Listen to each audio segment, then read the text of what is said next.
Good morning, ladies and gentlemen. This is the Public Safety Committee. Councilman Smith, Chairman, joined by Councilman Zine. We don't have a quorum yet, so we'll begin anyway. I know Mr. Cardenas is not coming, have not heard from the other two members, but we're going to get people going here and out of here hopefully quickly, so you don't have to hang around. And so all items today will go with the recommendation of the chair and member, and that will go forward with the council anyway, as is. With Mr. Zine's approval, we'll continue items 6 and 7. 1 month on item number 6. How long, Doug, on 7? 2 weeks? 3 weeks? Till LAFD's final report comes out. Till the final report comes out, okay. On 7, then the final report from LAFD. All right. 1 month on 6. Those are good. We will consent items 1, 2, Okay. 8, 9, 10.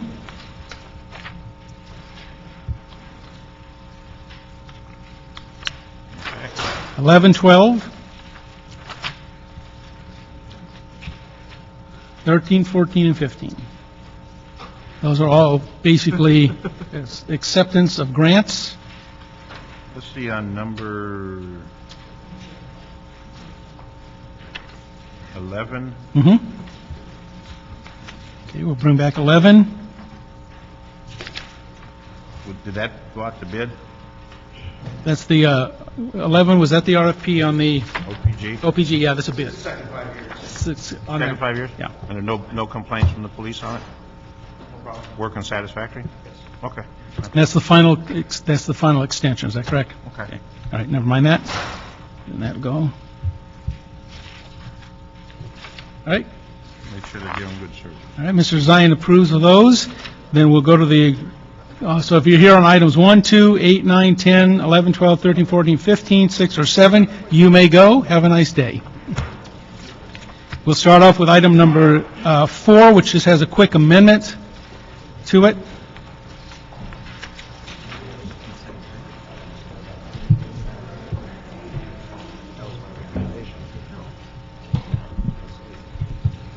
Yeah, I'm sorry.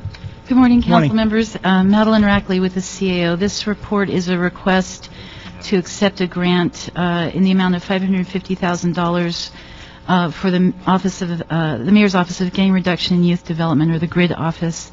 The request also includes amendments to contracts with Alma Family Services and Homeboy Industries, and it also includes funding to pay for part of 5 members of the Mayor's GRID staff.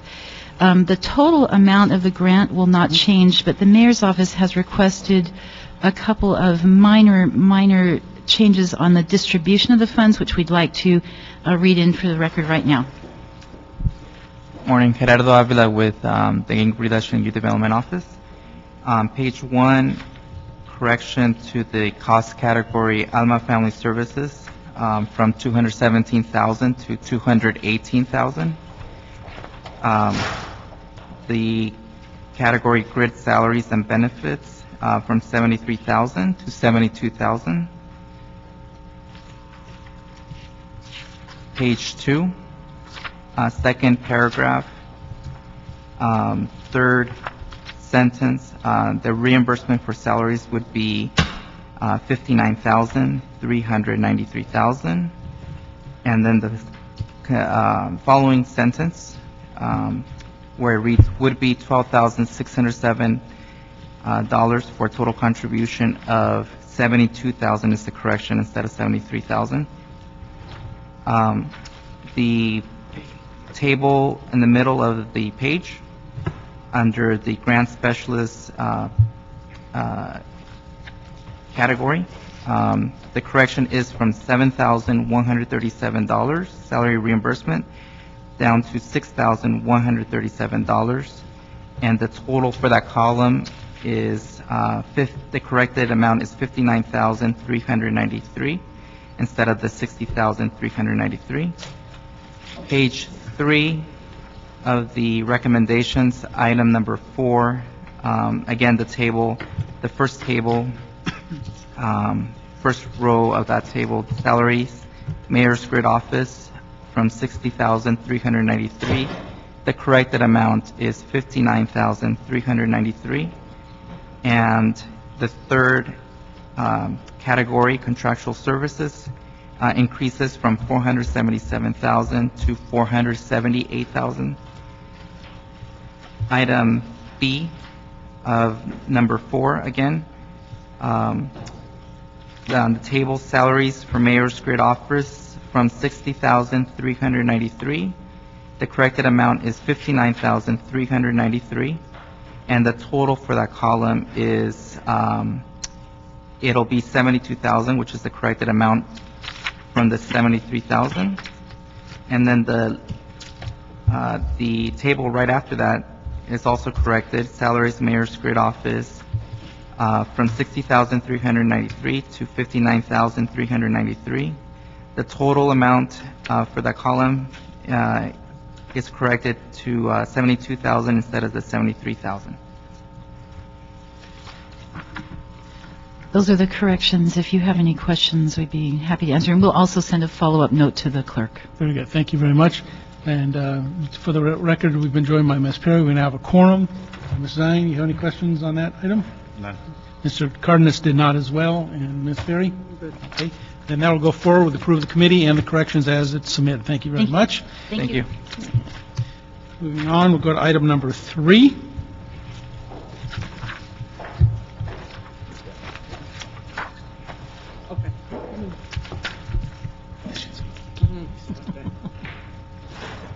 Morning. Good morning. Maria Ramos with Office of the CAO. The Mayor's Office of Homeland Security and Public Safety is requesting to accept the Juvenile Accountability Block Grant for fiscal year 2010-11 for the amount of $168,000. It's for a one-year period, July 1st, 2010 through June 30th, 2011.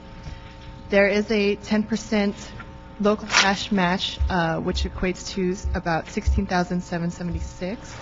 And the mayor has identified utilizing state supplemental law enforcement services fund for that.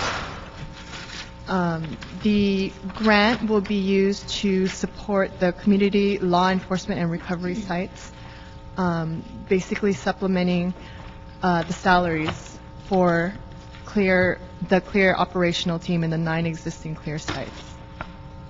Any remaining costs for salaries for the positions that are identified in the report are covered by fiscal year 10 JAG and fiscal year congressionally selected award in the Hollenbeck area.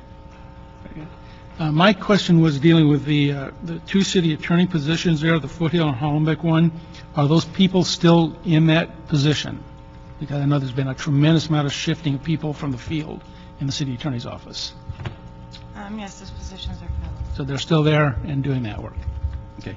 Very good. And just if you notify the city attorney that during the budget, I'm going to ask for that clarification on all the grant-funded positions that are in the city attorney's office to make sure that in the budget that they are still doing that work, because there's been so much movement of the field personnel that I just want to make sure that we're funding people that are really there.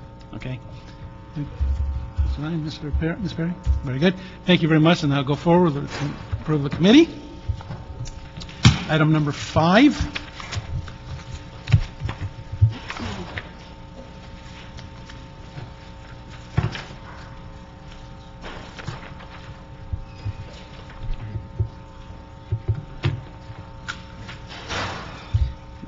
Good morning. Good morning. Anna Burton with the Emergency Management Department. Before you this morning is our after-action report related to the June 17th, 2010 EOC recall exercise. This was the second of 3 exercises that we hosted to ensure that first responders were in the city were tested to receive the notification, respond to the EOC, and actually review how to start up the equipment, make their initial notifications, and use the Emergency Operations Center, given the fact that this was the new one that we opened in August of last year. So the exercise took approximately 5 hours. More than 20 city departments and non-city agencies responded.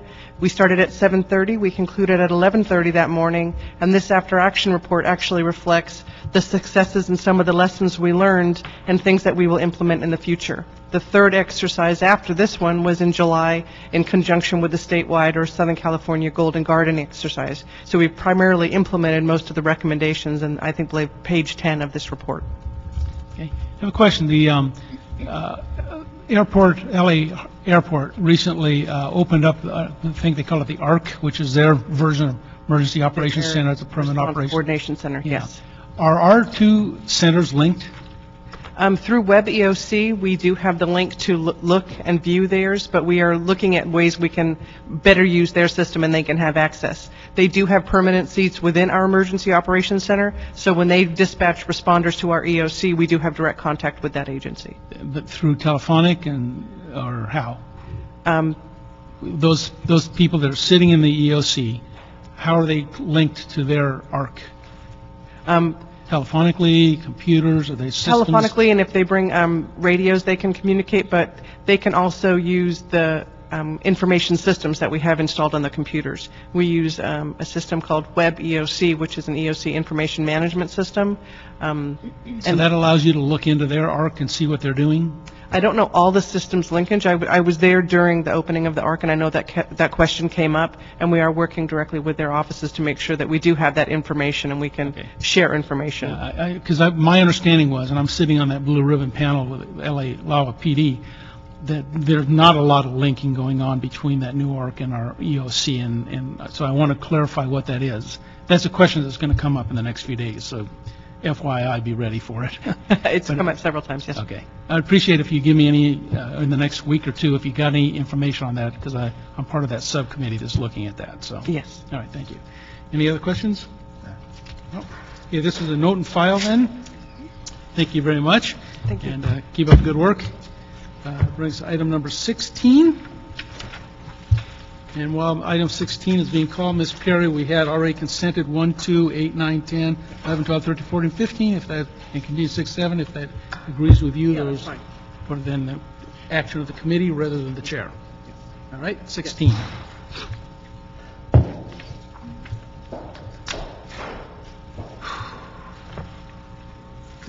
Nobody want to talk about number 16? Where's Eric Saniero? Councilman Smith, Deputy City Attorney Brian Satilli is here to facilitate whatever the committee would desire today, and I can answer any questions as well. Well, I don't know if Mr. Sanjurjo was going to be here. Yeah, and we kind of expedited it for that office, and they're not here and they wanted us to push this quickly. So if they're not here, I'll just take it off calendar until they tell us what they're doing. Because I know the city attorney's not fully ready to do this, right? Is that correct? Well, I believe, Ms. Gibson is here as well. We know what the request is. Come on, June. We know what the request is. It depends on what the committee wishes to do. Okay. Go ahead.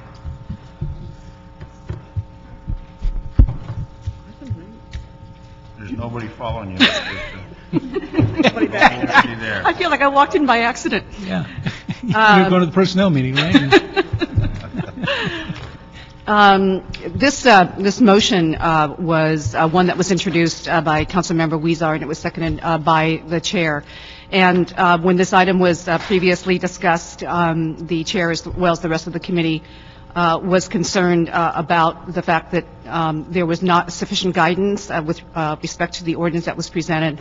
Their primary concern was that the way that the process works, even though it's not codified within the ordinance, is that there is close coordination between the LAPD, as well as the respective council office, and the chair, as well as the rest of the committee, wanted to ensure that there was some mechanism within the ordinance to provide it for that.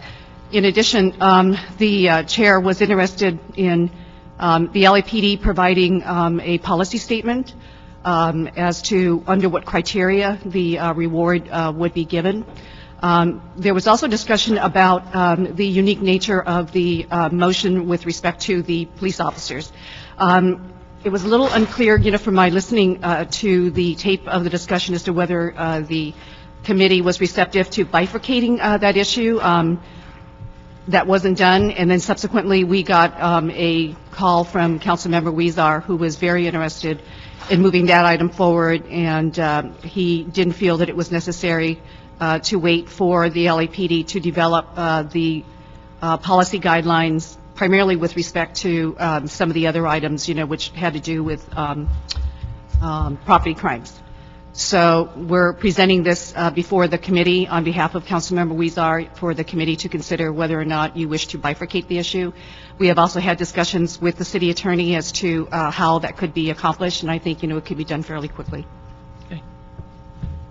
That's correct, Councilman Smith. Once we heard what the request was from Councilman Weezer's office, Deputy City Attorney Brian Satilli has actually drafted just those couple of changes. And so we could, if the committee desires, we could probably just make those amendments, have them hopefully ready for council on Wednesday. If not Wednesday, is the council meeting on Friday? Okay, we'll shoot for Wednesday, but if not Wednesday, Friday. Okay. And then we will meet with the CLA and the other affected departments as far as making the other amendments that this committee requested a couple of weeks ago. Okay, the nature of those changes are just really technical? They're nothing substantial? Deputy City Attorney Brian Satilli, one of the changes is to provide for the recovery of a reward for a slaying of an off-duty police officer, which was the nature of the motion, I believe, from Councilmember Weezer. Another change was to increase the $75,000 reward for someone who is unfortunately slain to $100,000, which was not part of the Weezer motion. That was something that came out of committee discussions as to some of the other changes to the schedule of rewards. So that's something I think the committee should discuss as to the monetary increase from $75,000 to $100,000. Okay. So you need us to say yes to that today. I don't think there'll be any objection. We'll make sure. And actually, Councilman Smith, the committee has already approved those amendments. It's just that they haven't, because there were other amendments as well, that hasn't been transmitted. But this committee has already approved the change from 75 to 100. Right. That we just talked about. Okay. All right. What about the inflicting bodily injury? I thought that was the issue more so than the death.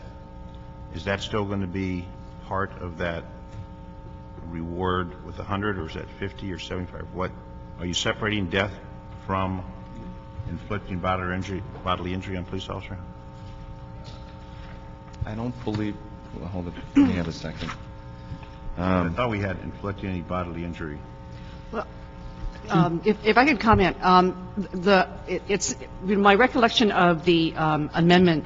The intent is sort of similar to the current ordinance, and the current ordinance basically says that a reward can be provided for up to a maximum of. So the intent of this motion would be to raise the threshold for bodily injury or, any kind of harm to a police officer up to a maximum of $100,000. Currently, it's $75,000. But could council, by a vote where it's now 50 to 75 on another matter, could council take a position to increase it to a higher level, or does it have to be in the ordinance? You mean increasing it from $75,000 to $100,000 or something above $100,000? On a unique case, could that be done, or does it have to be in the ordinance? Are we governed by that, or could we go outside those boundaries without changing the ordinance?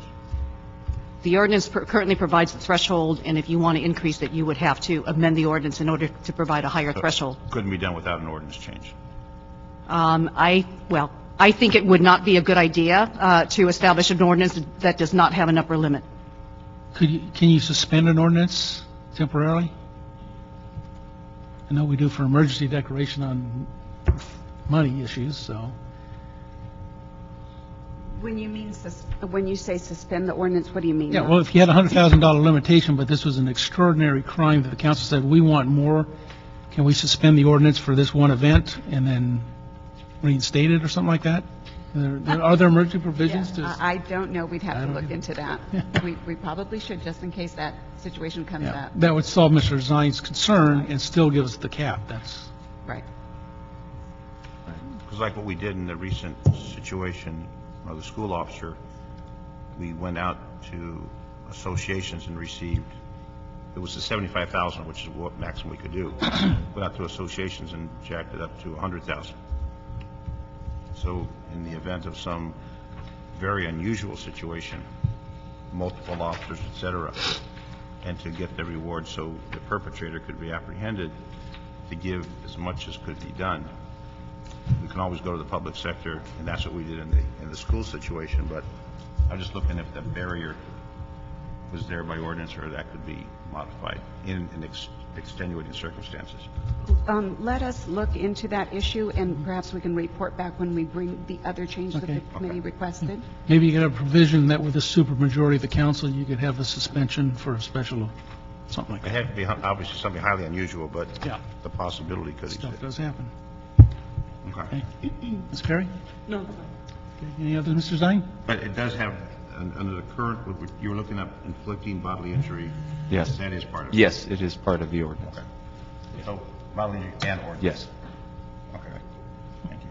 Okay, so the intent is then to bifurcate and bring these two portions forward, and the discussion we just had, if it can be resolved. Also, maybe you should shoot for Friday instead of Wednesday and see if you can resolve that other issue. Yes, I'm not sure that Mine we can can come in address the Mine can issue come that in. Mr. Zine just raised, but we can address that issue when we bring the other amendments that the Okay. committee had Yeah, requested Fine. before. That'd be Fine. fine. Okay? I don't want to hold this up with that. Yeah. Okay. All right, so if there's no objections, we'll approve that bifurcation and move that one item portion forward. And then when do we expect the other portion? We're scheduling a meeting with the LAPD and the city attorney, as well as the affected council offices, and we're hoping to have the meeting this week. Okay, very good. That'll be the order, and that concludes today's agenda. If there's anyone wishing to speak to the committee on an item not on today's agenda, please come forward now. Seeing none, the meeting's adjourned. Thank you very much. Very nice, Mr.